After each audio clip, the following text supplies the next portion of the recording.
নমস্কার, আমি শান্তা মুখার্জি। আমি শুভ শান্তার পক্ষ থেকে এখন আমাদের ওয়েস্ট বেঙ্গলে যেটা চলছে ওটা নিয়ে কিছু বলতে চাইছি। তো আমার সঙ্গে কে কে একমত হবেন? অনেকেই নিশ্চয়ই একমত হবেন। তো আমি একটা ছোট ইউটিউবার। তো ভাবলাম যে আমি একটা দেশের নাগরিক হয়ে এটা সম্পর্কে কিছু কথা বলা উচিত, যেহেতু আমি একটা প্ল্যাটফর্ম পেয়েছি।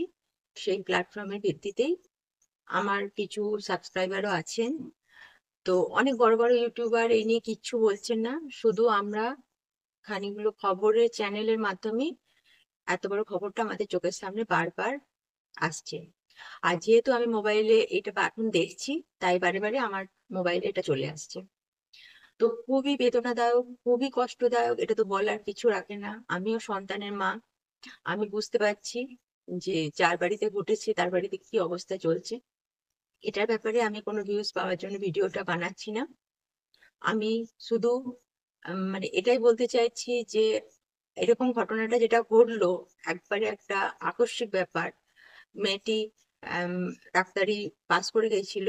তারপরে এত পড়াশোনায় ভালো, তার পাড়া প্রতিবেশী সবাই করছে। তো এইগুলো নিয়ে তার কিছু বলার নেই।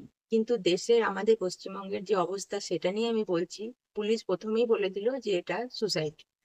তো তারপরে তো এটা এটা তো সুসাইড নয়, আমরা সাধারণ মানুষের চোখে আমরা দেখতে পাচ্ছি যে এরকম ভাবে তো সুসাইড হয় না। তো আজ যখন সিবিআই এর হাতে কেসটা দিয়ে দেওয়া হচ্ছে, সেটার জন্য খুবই একটা আশা রেখেছি যে হ্যাঁ, এর সঠিক বিচার হবে। সঠিক মানুষের কাছে একটা সঠিক বিচার যাক, মানুষ একটা চাইছে। আমরা সাধারণ মানুষ একদম মনে প্রাণে চাইছি তার এটার একটা সঠিক বিচার হোক। তো আমি একটা মা, আমারও প্রচন্ড এটার ব্যাপারে কষ্ট হচ্ছে। তো এরকম অনেক মায়েরই কষ্ট হচ্ছে। আর জানি না এই ব্যাপারে কতদূর বিচার এগোবে। কারণ কিছুদিন আগে যাদবপুরে এই ঘটনাটা ঘটলো, একটি ছেলের এরকম হলো।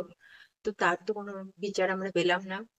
এরকম দেশে যদি এরকম বারবার আমাদের নিরাপত্তা নিয়ে আমরা ভুগি, শুধু তো ছেলে মেয়ে নয়, ছেলেরাও নিরাপত্তা নিয়ে ভুগছে। তো তাই এর মানুষের সব মানুষ সজাগ হোক। আমি একটা খুব সাধারণ মানুষ। তো এটা নিয়ে কিছু কি বলবো, মানে আমি ভাষা খুঁজে পাচ্ছি না। আমাদের এখানে বর্তমানে কার্জন গেটের এখানে ক্যান্ডেল মিছিল হবে। তো সেখানে যাওয়া আমার পক্ষে হয়তো সম্ভব নয়। তবুও আমি একটা ক্রিয়েটার, যখন আমি এই প্ল্যাটফর্মটা পেয়েছি, আমার কিছু সাবস্ক্রাইবার আছেন। তো তারাও এটা নিশ্চয়ই আমার সঙ্গে একমত হবেন। তো খুবই খারাপ লাগছে এরকম দেশ, আমাদের দেশের, আমরা একটা সাধারণ নাগরিক, আমাদের নিরাপত্তার জন্য এই ভিডিওটা করা। নমস্কার।